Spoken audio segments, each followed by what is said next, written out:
کیا ایسی کوئی روایت ہے جس میں صحابہ اکرام رضی اللہ عنہم نے بیت المال سے مسجد کے لیے جگہ خریدی ہو؟ اگر ایسا ہے تو عشر کی رقم مسجد کو دینا کیوں جائز نہیں ہے؟ میرے بھائیوں، عشر اور زکوٰۃ کے جو مصارف ہیں اللہ تعالیٰ نے قرآن مجید کے اندر وہ بیان کر دیے۔ سورہ توبہ آیت نمبر 60، اور زکوٰۃ اور صدقات کے مصارف ہیں 8۔ تو ان میں انما الصدقات للفقراء والمساکین والعاملین علیہا 8 مصارف اللہ تعالیٰ نے بیان کیے ہیں۔ پہلے نمبر پر فقیر، پھر مسکین، اور پھر جو زکوٰۃ اور صدقات اکٹھے کرنے والے عامل ہیں، اور اسی طرح تالیف قلب ہے، اور اسی طرح گردنیں آزاد کرنا وفی سبیل اللہ، اور اس طرح والغارمین ہے جو ان پر تاوان پڑ جاتا ہے۔ تو یہ 8 مصارف ہیں جو کہ اللہ تعالیٰ نے بیان فرمائے ہیں، اور ایک ہے وفی سبیل اللہ۔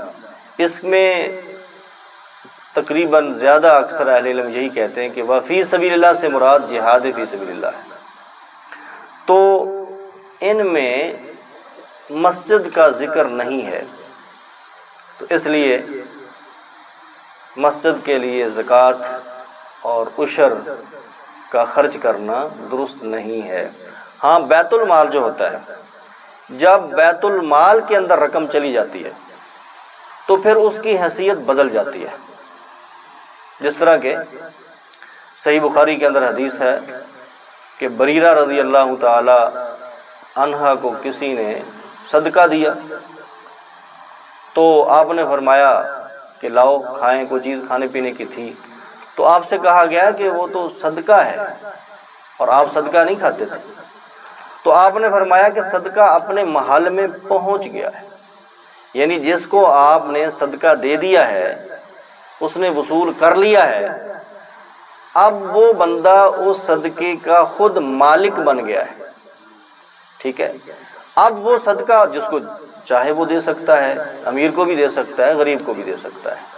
تو اسی طرح جب بیت المال کے اندر مال پہنچ جاتا ہے، حکومت کا جو بیت المال ہوتا ہے، اور حکومت پھر اس بیت المال سے جہاں چاہے خرچ کر سکتی ہے، چاہے وہ مسجد میں خرچ کر دیں، چاہے غریبوں پر خرچ کر دیں، کہیں بھی وہ خرچ کر سکتے ہیں۔